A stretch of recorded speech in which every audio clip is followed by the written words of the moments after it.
ইতিমধ্যে আপনারা জানেন আজকে ভোরে আমেরিকা অফিসিয়ালি ইরানের ৩টা পারমাণবিক স্থাপনায় হামলা করছে। তো এটা হচ্ছে একদম অফিসিয়ালি। এতদিন হুমকি-ধামকি সবকিছুর মধ্যে ছিল, সীমাবদ্ধ ছিল। কিন্তু আজকে অফিসিয়ালি ৩টা স্থাপনায় হামলা করছে এবং ইরানের পক্ষ থেকে বলা হয়েছে ওরা আগে থেকে হামলার সম্ভাবনা আঁচ করতে পারছে, ধারণা করতে পারছে, যার কারণে ওরা ইউরেনিয়াম এখান থেকে সরায় নিছে।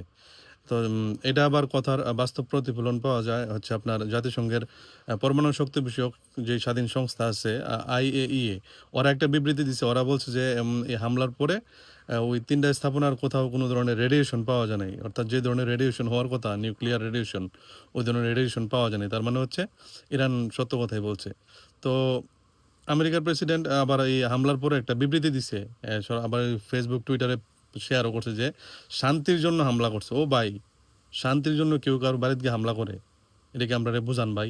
বুঝাইয়া লাভ নেই। আচ্ছা, এদিকে এখন ইরান দেখা গেছে আমেরিকার এই মধ্যপ্রাচ্যের বিভিন্ন দেশে তো আমেরিকান মিলিটারি বেজ আছে আপনারা জানেন। তো ইরানেরও মধ্যপ্রাচ্যের বিভিন্ন দেশে তাদের প্রক্সি গ্রুপ আছে, হিজবুল্লাহ আছে, হুতি আছে।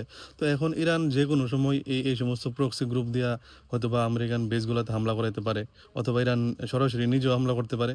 তো তাইলে তো একটা মোটামুটি একটা যুদ্ধাবস্থা তৈরি হয়ে যাব। হুম? তখন আবার আমেরিকা হয়তোবা পাল্টা হামলা করব। আবার দেখা গেছে কি বিশ্বের অন্যান্য যে পরাশক্তি ওরাও এসে ইনভলভ হইব। মানে যুদ্ধটা বেশ বড় হওয়ার সম্ভাবনা দেখা দিচ্ছে এখন। আর ওইদিকে ই ইসরায়েলের যে প্রধানমন্ত্রী নেতানিয়াহু হাততালি দিতেছে। হাততালি দেওয়ার কারণ কি? হে কইতাছে যে আমেরিকারে ধন্যবাদ এই কারণে যে America the world's most dangerous regime ইরানকে হামলা করছে। ও ভাই নেতানিয়াহু, মিয়া ভাই, এই ইরান কবে পৃথিবীর মোস্ট ডেঞ্জারাস রেজিম হইল? তোমাদের দেশ ইসরায়েল জন্ম হইছে ১৯৪৮ সালে। তোমাদের দেশের বয়স ৮০ বছর। এই ৮০ বছরে তোমরা কয়টা দেশ ধ্বংস করছো মধ্যপ্রাচ্যের? আর ইরানের ১০০ বছরের ইতিহাস ইরান কয়টা দেশে হামলা করছে? তোমরা কি জানো?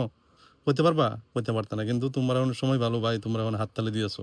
কারণ তোমরা চাইছিলা যে কোনো না কোনোভাবে আমেরিকারে ইনভলভ করার লাগা তোমাদের এই যুদ্ধে। তোমরা এখন এই মিশন সাকসেস হইছে। এখন তোমরা মারাত্মক খুশি।